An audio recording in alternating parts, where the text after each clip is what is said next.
They are innovators, game changers, people pushing themselves, moving us all forward.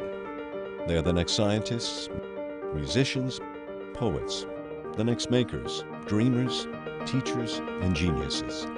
They are the next list. I'm Dr. Sanjay Gupta. Today on the next list, two innovators worlds apart. In Africa, self-starter Dan Agola takes on healthcare and turns his once humble village into a medical boomtown. But first, a look at beauty innovator Francesco Clark. Clark's Botanicals is one of the most innovative skincare lines I've actually seen in my entire career. How a devastating injury transformed his life. I didn't know what it meant to break your neck. I just couldn't process it, that he wasn't gonna move, that he would be paralyzed. And how something as simple as skin cream helped pave his way to recovery. It was the first time that I really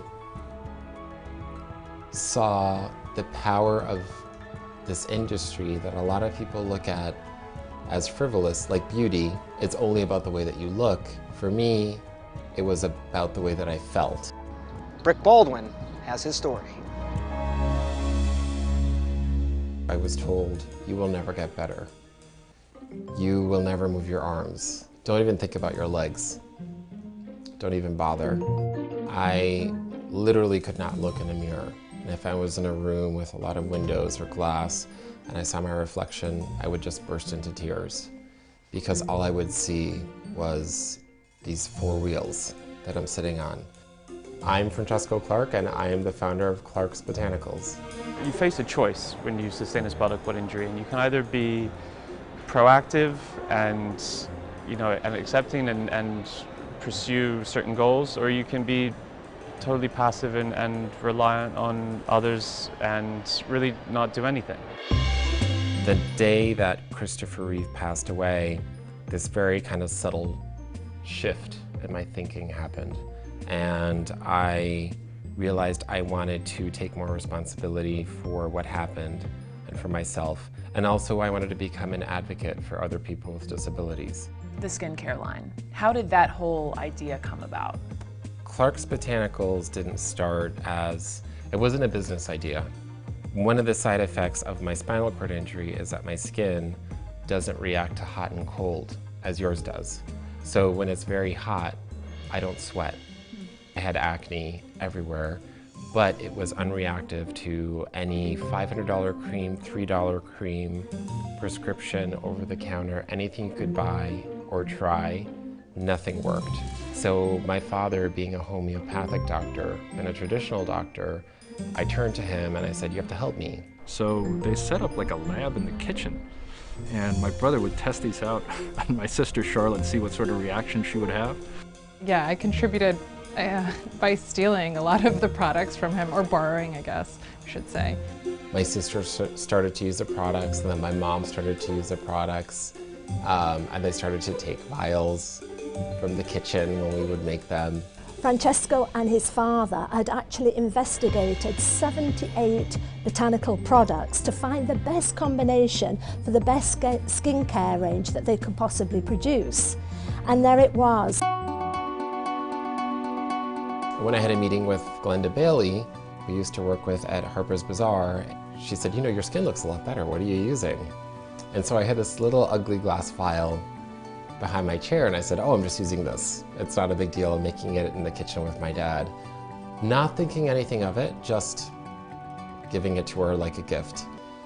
And then we get a call from Alexandra Parnas, the beauty director. You can believe I was absolutely blown away by meeting this kid from Westchester who suddenly sent me a sample on my desk that was one of the best skincare products I'd ever tried.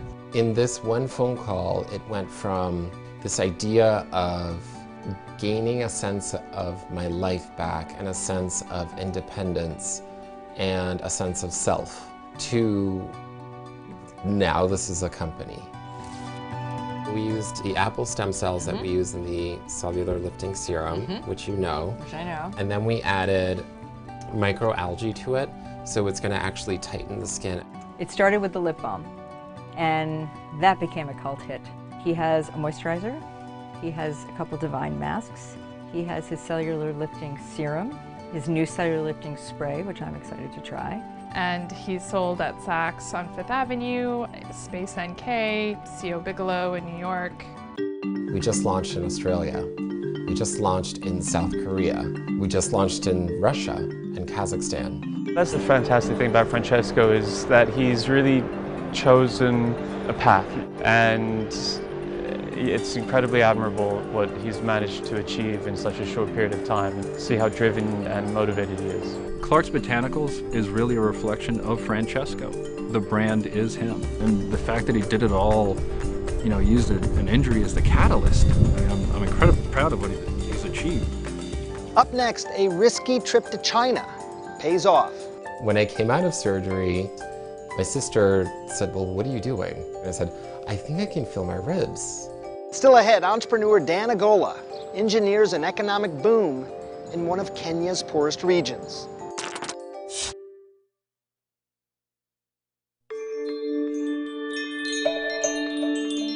Take me back, though, to that night, just because I want to get you on record explaining. Right. So the day that I was injured, I was 24 years old, and it was a time in my life when everything was going right. I was working at Harper's Bazaar, and I had a summer share on Long Island. And there was a pool at the house, and the metal ring ladders that they normally put in the deep end was actually put in the shallow end. The second that I dove in, my chin hit the bottom of the pool, and my head snapped back with such force that it shattered my C3, C4 vertebrae. I was completely awake, completely conscious, and paralyzed.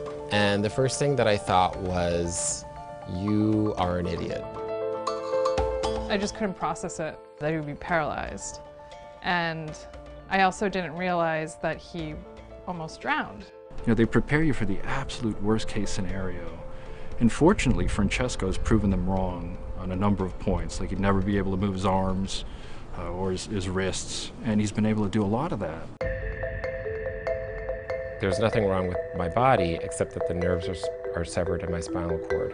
How do we make those nerves grow? The surgery in China involved using embryonic stem cells and my DNA and converting them into these types of cells called glial cells, which help your nerves grow. So once these cells were put into my spinal cord, they would help my nerves regenerate.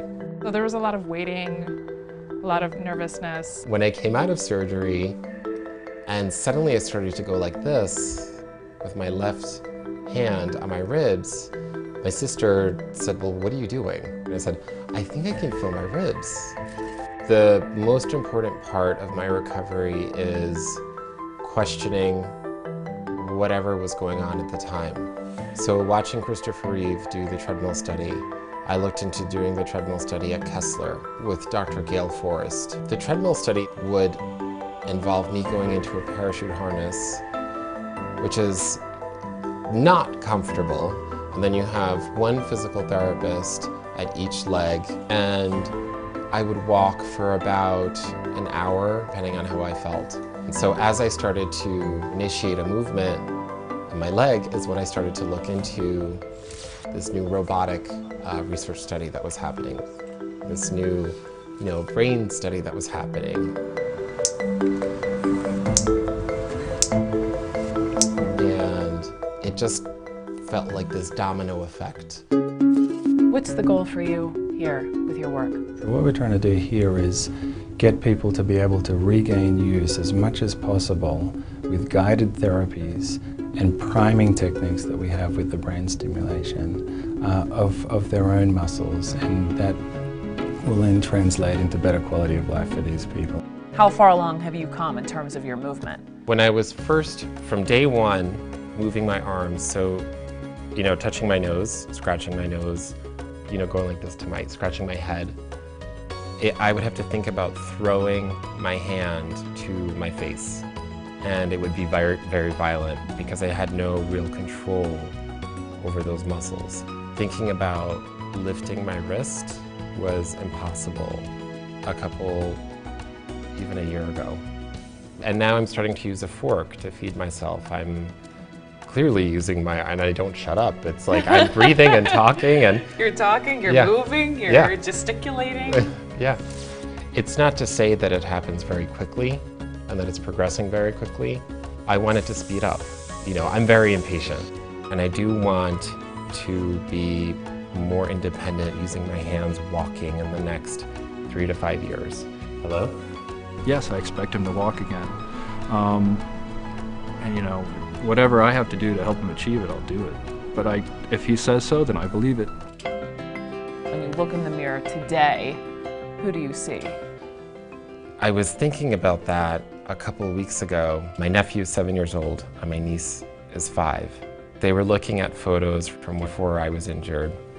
My niece said, "Oh, but you're not sitting, you're standing." My nephew was like, "Well, yeah, so he's standing, big deal. It's the same thing, it's just still him."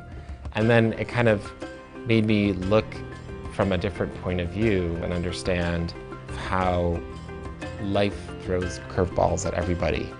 And I am lucky to have survived. And just thinking of being a memory of somebody who drowned in a pool instead of where I am today makes me feel so grateful. It makes me work harder, and it makes me proud to be in this Italian family that's so closely knit and loving and just an amazing experience.